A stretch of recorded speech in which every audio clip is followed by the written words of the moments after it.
Hello दोस्तों, नमस्कार। स्वागत है आप सभी का आपके अपने चैनल फोकस मैथ्स क्लासेस पर। कैसे हैं आप सब लोग? आशा करता हूँ आप सब लोग खुश होंगे, स्वस्थ होंगे और मस्त होंगे। तो आज के इस वीडियो में हम बात करने वाले हैं बहुत ही ज़्यादा इम्पोर्टेंट टॉपिक। वो क्या है? हमारा subject combination for the post of TGT social science. मतलब सामाजिक विज्ञान के जो टीजीटी का पद है उसके लिए सब्जेक्ट कॉम्बिनेशन क्या होगा, उसके रिगार्डिंग बहुत ज़्यादा कन्फ्यूजन बना रहता है, स्पेशली सोशल साइंस के स्टूडेंट्स के लिए। क्योंकि इसमें बहुत सारे लोगों का जो है कॉम्बिनेशन नहीं बन पाता और वो जो है फॉर्म अप्लाई नहीं कर पाते। तो मैं आपका ज़्यादा टाइम वेस्ट ना करते हुए शॉर्ट में और आपको सीधी भाषा में समझाना चाहता हूँ। अभी इस समय डीएसएसबी टीजीटी के फॉर्म निकले हुए हैं। आज से वो भरे जा रहे थे, भरना शुरू हो चुका है। आप लोग अपना अपना फॉर्म भर सकते हैं। मैं बात करना चाहता हूँ सब्जेक्ट कॉम्बिनेशन पे। मैं आपको साफ सुथरा बताना चाहता हूँ क्या है subject combination DSSB TGT social science के लिए। तो डीएसएसबी टीजीटी सोशल साइंस से बात करने से पहले मैं बात करना चाहूँगा, जैसे यूपी टीजीटी है, एनबीएस टीजीटी है, केबीएस टीजीटी है, उनमें क्या सब्जेक्ट कॉम्बिनेशन रहता है। क्योंकि इन सबका अलग अलग क्राइटेरिया है, कोई एक नहीं है, और जो लोग यूट्यूब पर हैं वो सबका एक ही अनुसार बताते हुए चलते हैं। सबसे पहले मैं बात करता हूँ यूपी टीजीटी का subject combination. UP TGT SST के लिए, ठीक है। सब्जेक्ट कॉम्बिनेशन क्या होगा?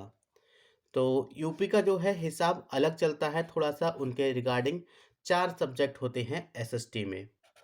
जो मेन सब्जेक्ट हैं वो कौन कौन से होते हैं आप सब जानते होंगे उसके बारे में। जो मेन सब्जेक्ट्स हैं वो है हमारे कौन से? एक तो होता है हमारा हिस्ट्री, दूसरा होगा हमारा ज्योग्राफी,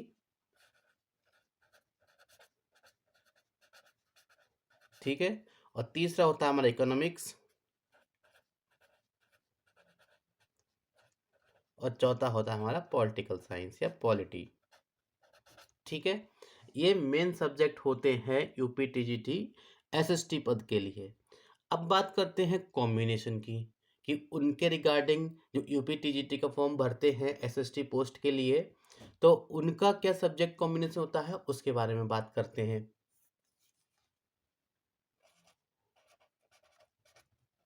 सब्जेक्ट कॉम्बिनेशन,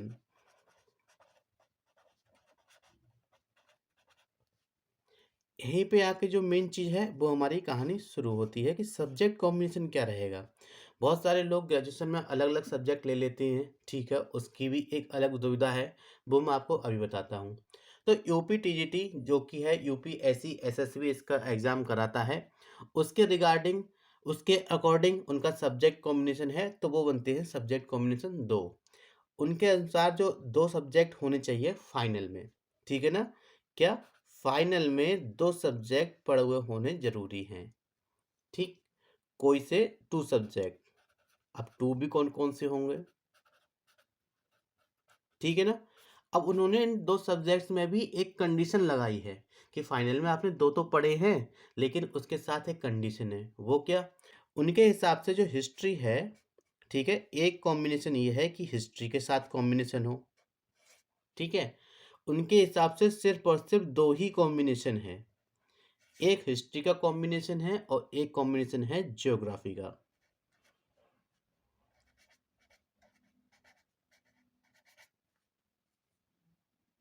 ठीक है। तो उनके हिसाब से सिर्फ और सिर्फ दो ही कॉम्बिनेशन है उनकी नज़रों में। वो क्या क्या है? मैंने पहला लिखा हिस्ट्री और दूसरा लिखा ज्योग्राफी। ऐसा क्यों लिखा है वो मैं आपको अभी बताता हूँ। तो उन्होंने कहा कि आपके पास इन दोनों में से एक मेन सब्जेक्ट हो, ठीक है, प्लस प्लस, ठीक। एक सब्जेक्ट तो ये हो गया, ठीक है ना। और दूसरा सब्जेक्ट क्या होगा? ये इम्पोर्टेंट है उनके अकॉर्डिंग, यही तो इम्पोर्टेंट चीज़ है। उन्होंने कहा एक सब्जेक्ट हिस्ट्री हो आपके पास फाइनल में, और साथ ही साथ एक सब्जेक्ट जो है बाकी के तीन में से कोई सा भी हो सकता है। मतलब हो सकता है ज्योग्राफी हो आपके पास,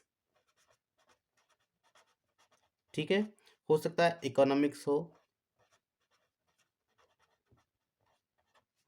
और तीसरा हमारा पॉलिटिकल साइंस है, पॉलिटी, ठीक है। तो उनके हिसाब से एक हिस्ट्री होना चाहिए और इन तीनों में से कोई सा एक ले लो। यहाँ पे ले देता हूँ मैं वन ऑफ ठीक है? इनमें से एक हो और एक हिस्ट्री हो। एक कॉम्बिनेशन आपका ये बन गया। ठीक है? हो सकता है आपका मन ऐसा ना करे कि हो सकता है कि नहीं, ये कॉम्बिनेशन मेरे लिए सही नहीं है। तो उन्होंने कहा कोई बात नहीं है, हम आपके लिए एक कॉम्बिनेशन और बना के देते हैं। अब उन्होंने एक और कॉम्बिनेशन बना के दिया, उसमें क्या है आइए देखते हैं। तो इन्होंने कहा अगर आपको पहला ऑप्शन पसंद नहीं आ रहा है तो आप दूसरा कॉम्बिनेशन ले लीजिए। और दूसरा कॉम्बिनेशन क्या है, तो इन्होंने कहा कि अगर आपके पास फाइनल में ज्योग्राफी है, ठीक है, फाइनल में ज्योग्राफी है और उसके साथ कोई एक सब्जेक्ट और सा ले लीजिए। कौन कौन सा? आप ले सकते हैं हिस्ट्री, ठीक है, आप ले सकते हैं हिस्ट्री, या आप ले सकते हैं इकोनॉमिक्स, या फिर आप ले सकते हैं पॉलिटी। उन्होंने कहा हमारी नज़रों में बस ये दो ही कॉम्बिनेशन है। सबसे पहली बात, फाइनल में इन चार में से कोई से दो सब्जेक्ट होने चाहिए। एसएसटी के मेन सब्जेक्ट हमारे पास होते हैं चार, history, geography, economics and polity. और कॉम्बिनेशन क्या होता है? कॉम्बिनेशन के लिए आयोग कहता है आपके पास फाइनल में इन चारों में से कोई से दो सब्जेक्ट होने चाहिए यूपी टीजीटी एसएसटी पोस्ट के लिए। ठीक है? और एक शर्त लगाते हैं, वो कहते हैं कि जो फाइनल के जो दो सब्जेक्ट आप ले रहे हैं ना, इनमें से एक सब्जेक्ट या तो हिस्ट्री हो या ज्योग्राफी हो, क्योंकि इनका सब्जेक्ट कॉम्बिनेशन हिस्ट्री और ज्योग्राफी के साथ ही बनता है। उन्होंने कहा कि अगर किसी बच्चे ने हिस्ट्री लिया है तो इनमें से जो बचे हुए तीन सब्जेक्ट हैं इनमें से वो कोई सा भी चूज कर सकता है। ठीक है? और अगर कैंडिडेट को ये पसंद नहीं आ रहा है तो वो एक काम ये कर सकता है कि वो ज्योग्राफी ले ले, और ज्योग्राफी ले ले तो फिर बाकी एक और सब्जेक्ट भी लेना है तो वो इन तीनों में से कोई सा एक सब्जेक्ट चुन सकता है। ठीक है? उनकी नज़रों में बस यही दो कॉम्बिनेशन है। अब दिक्कत कहाँ आती है? दिक्कत यहाँ पर आती है, बच्चे क्या करते हैं, वो कहते हैं आपके सवाल जो हमें मिलते हैं इस तरह से कि सर हमारे पास फाइनल में इकोनॉमिक्स है, ठीक है? फाइनल में इकोनॉमिक्स है प्लस पॉलिटी है। क्या हम टीजीटी एसएसटी पोस्ट के लिए एलिजिबल हैं? जी बिल्कुल नहीं। ठीक है ना? उनका कहना है कि आप ये दो एक साथ नहीं ले सकते, आपको दो में से एक हिस्ट्री या ज्योग्राफी में से चूज करना ही होगा। एक सब्जेक्ट हिस्ट्री या ज्योग्राफी में से हो और एक सब्जेक्ट बाकी बचे हुए इन तीन में से कोई सा भी हो सकता है। हिस्ट्री प्लस इन तीनों में से कोई एक, ज्योग्राफी प्लस इन तीनों में से एक। यूपी टीजीटी एसएसटी पोस्ट के लिए यही सिर्फ दो सब्जेक्ट कॉम्बिनेशन बनते हैं।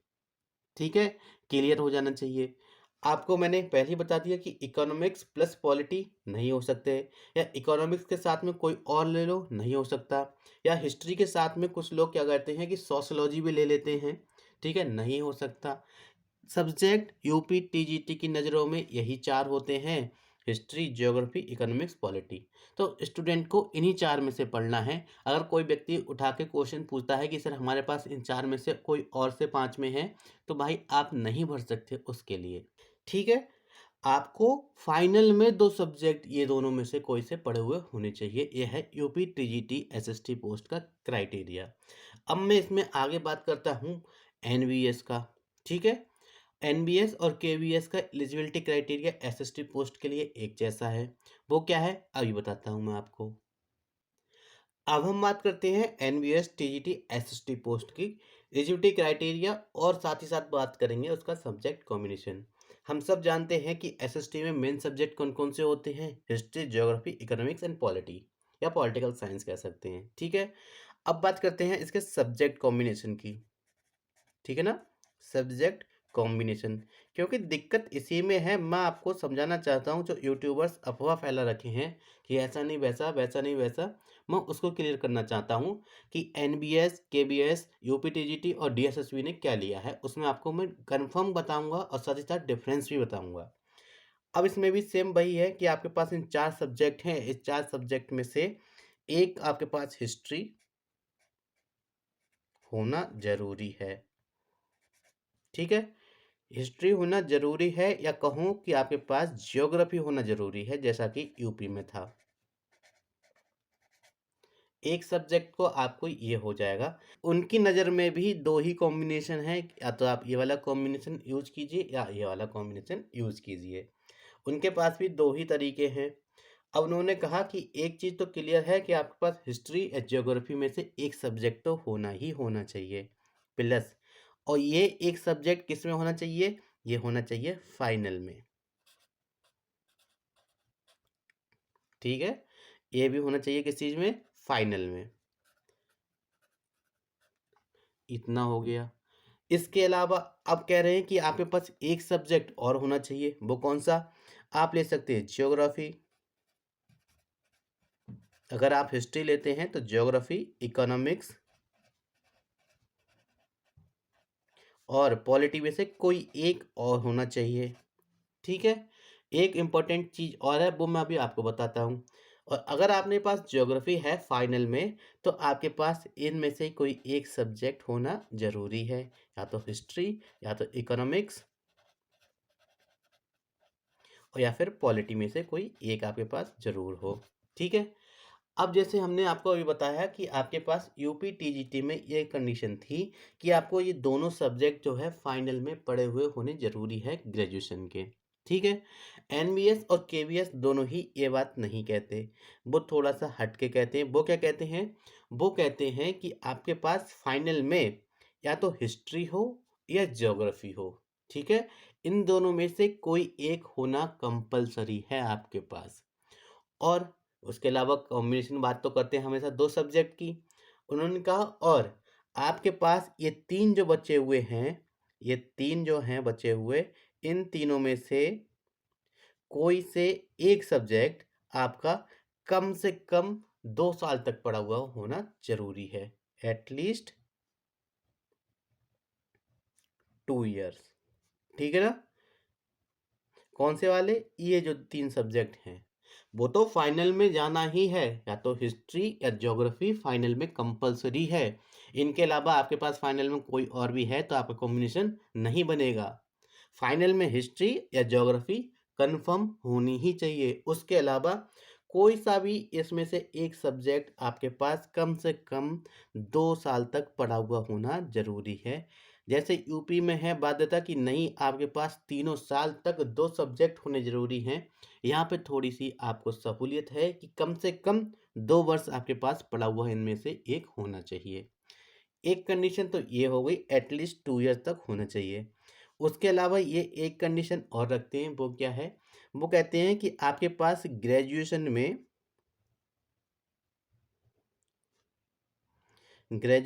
आपके 50% मार्क्स आने जरूरी है।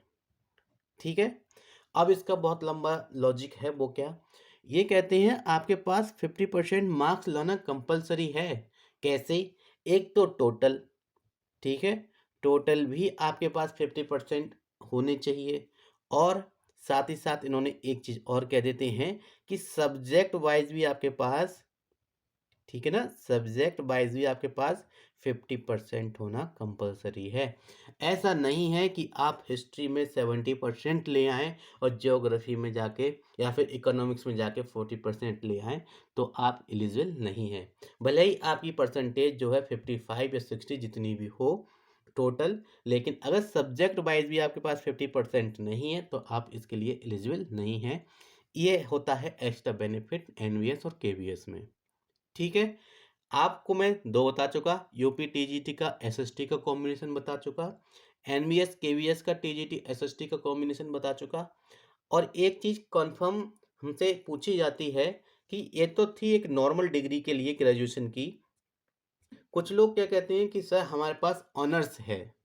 ठीक है, ऑनर्स में क्या करते हैं, सिर्फ एक सब्जेक्ट ही रहता है, तो उनके लिए बस यही है, उन्हें कम से कम 2 साल तक इनमें से कोई एक सब्जेक्ट जो है वो पढ़ा हुआ होना जरूरी है। ये होती है ऑनर्स वालों की डिग्री के लिए। ठीक है, अब हम इसमें आगे बात करते हैं हमारे main DSSP TGT SST post के लिए सब्जेक्ट कॉम्बिनेशन क्या रहेगा। ठीक है, तो इन्होंने साफ साफ कहा है कि आपके पास ग्रेजुएशन कंप्लीट होना चाहिए with at least one subject. और उन्होंने कहा कि हमारे जो मेन सब्जेक्ट्स हैं वो कौन कौन से हैं। एक तो इन्होंने कहा कि हमारा जो मेन सब्जेक्ट है वो तो है हमारा हिस्ट्री। ठीक है, हिस्ट्री। दूसरा ज्योग्राफी और इकोनॉमिक्स। और पॉलिटी। ठीक है, ये तो नॉर्मली हुआ करते थे 4 सब्जेक्ट, जो कि टीजीटी एसएसटी पोस्ट के लिए मेन सब्जेक्ट के रूप में काम किया करते थे।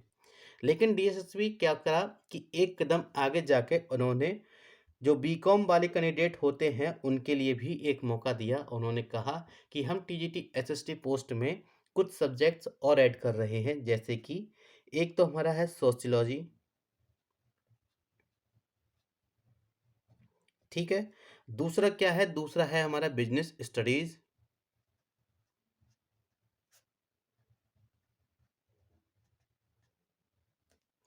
और एक हमारा सातवां जो सब्जेक्ट है जो उन्होंने बढ़ाया वो है हमारा psychology.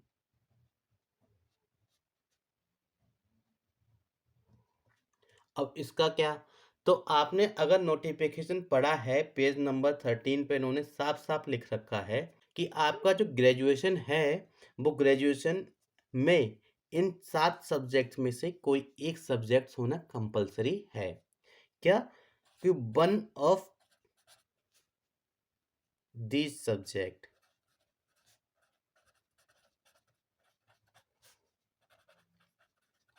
must be studied in final। ठीक है, अब मैंने यहाँ पे एक शब्द लिखा इन फाइनल, जी नहीं, यहाँ पर फाइनल नहीं है। तो क्या कंडीशन उन्होंने दे रखी है, तो इन्होंने बहुत ही सुविधा दी है कैंडिडेट के लिए। उन्होंने एक तो ये कहा कि आपके पास जो लिमिटेशंस थी 4 सब्जेक्ट की उसको बढ़ा के 7 कर दिया गया, और एक लिमिटेशंस ये थी कि आपको जो है फाइनल में ही पढ़ा हुआ होना कंपलसरी है, मतलब 3 साल तक पढ़ा हुआ एटलीस्ट जरूरी था। डीएसएसबी ने उसको भी हटाया, उस लिमिटेशंस को हटा के इन्होंने और सहूलियत दी। उन्होंने क्या कहा, उन्होंने कहा है कि आपके पास वो सब्जेक्ट एटलीस्ट 2 ईयर तक होना जरूरी है। कितना, कि 2 साल तक आपके पास पढ़ा हुआ होना जरूरी है। ठीक है, कि एटलीस्ट 2 ईयर इन 7 सब्जेक्ट में से एक सब्जेक्ट जो है पढ़ा हुआ कंपलसरी है। इसके साथ ही साथ इन्होंने एक कंडीशन इसमें और बढ़ा दी। वो क्या है, कि उन्होंने कहा कि आपके पास 45% मार्क्स होने चाहिए ग्रेजुएशन में। ठीक है, कितना, 45% मार्क्स इन ग्रेजुएशन। ओके, लेकिन यही 45% मार्क्स का जो क्राइटेरिया जैसे मैंने आपको बताया वो दो तरह से है। एक तो वही कि आपका टोटल भी 45% होना कंपलसरी है, साथ ही साथ सब्जेक्ट वाइज भी आपके पास कंपलसरी है 45% लाना। ठीक है, दोनों के हिसाब से आपके पास 45% होना ज़रूरी है। अब आपसे बहुत सारे लोग कहेंगे कि उन्होंने अगर फिलॉसफी ले रखी है तो फिलॉसफी लेने के बाद क्या आप टीजीटी एसएसटी पोस्ट के लिए एलिजिबल हैं, जी नहीं। क्योंकि उन्होंने कहा है कि अलोंग विद स्कूल सब्जेक्ट, जैसे आपको हिंदी है, इंग्लिश है, तो वो पढ़े हुए होना ज़रूरी है, हमारे 10th लेवल की होती हैं स्कूल सब्जेक्ट। बहुत सारे दिए हैं उसमें, एक साइकोलॉजी भी है, फिलॉसफी भी उसमें दे रखा है, तो लोग कंफ्यूज हैं कि फिलॉसफी टीजीटी एसएसटी पोस्ट के लिए एलिजिबल है या नहीं है, जी नहीं है। क्योंकि उन्होंने कहा कि मेन सब्जेक्ट इन 7 में से सब्जेक्ट एक जो है पढ़ा हुआ होना कंपलसरी है, कम से कम 2 साल तक। अब ये दिक्कत आती है, बहुत सारी अदर यूनिवर्सिटीज़ हैं उनमें क्या करते हैं, जो ऑनर्स की डिग्री है उसमें ये सब्जेक्ट जो हैं 1 साल तक ही पढ़ाए जाते हैं। उस केस में आप जो है इसे अप्लाई नहीं कर सकते, आपका कॉम्बिनेशन नहीं बन रहा है। ठीक है, और एक लोग क्या करते हैं, एक इम्पोर्टेंट पॉइंट मैं आपको बताना चाहता हूँ, जो यूट्यूबर्स आपके सामने अफवाह फैलाते हैं वो लेके फैलाते हैं बीएड को लेके, कि आपका बीएड में कॉम्बिनेशन नहीं है। जी ऐसा कुछ है ही नहीं, आपका कॉम्बिनेशन जो है ग्रेजुएशन का देखा जाता है, बीएड का आपका सब्जेक्ट कॉम्बिनेशन नहीं देखा जाता। ठीक है, बीएड का आपका सब्जेक्ट कॉम्बिनेशन नहीं देखा जाता।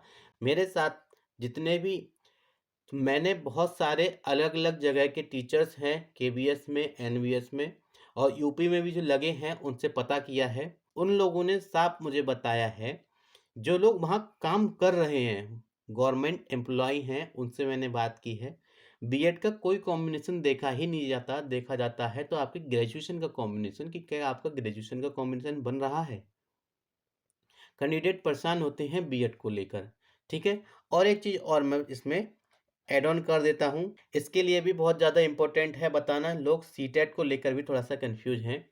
तो मैं आपको बता दूँ कि सीटेट का जो वैलिडिटी था, वो आप किसी भी ईयर के क्यों ना हो, वो लाइफ़ टाइम आपकी वैलिडिटी है। ठीक है ना? लाइफ़ टाइम वैलिडिटी है। अब कुछ लोगों का कहना ये है कि जो जूनियर का आप भरेंगे, ठीक है? जूनियर का सीटेट आपके पास होना चाहिए, तो वो कहते हैं क्या ये आपका मान्य होगा या नहीं होगा कि हमने इस सब्जेक्ट से सीटेट किया है, ठीक है?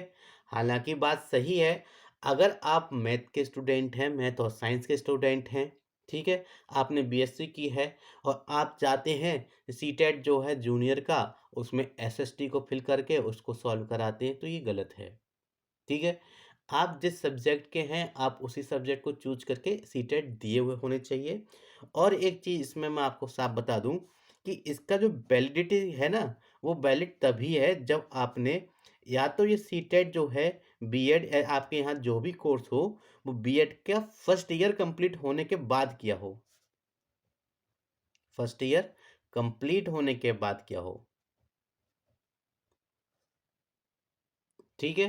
या या फिर अगर आपने बीटीसी या डीएलएड किया है या सेमेस्टर वाइज़ कोई चीज़ की है, तो आपका जो सीटेट का सर्टिफ़िकेट है या सीटेट में आपने जब अप्लाई किया था, तो वो आपके सेकंड सेम के कंप्लीट होने के बाद किया हुआ होना ज़रूरी है। सेकंड सेम के बाद का होना चाहिए। कुछ लोग क्या करते हैं कि फर्स्ट सेम में ही फॉर्म डाल दिया और वो उसको क्लियर भी कर देते हैं, लेकिन वो आपका सर्टिफ़िकेट वैलिड नहीं माना जाएगा।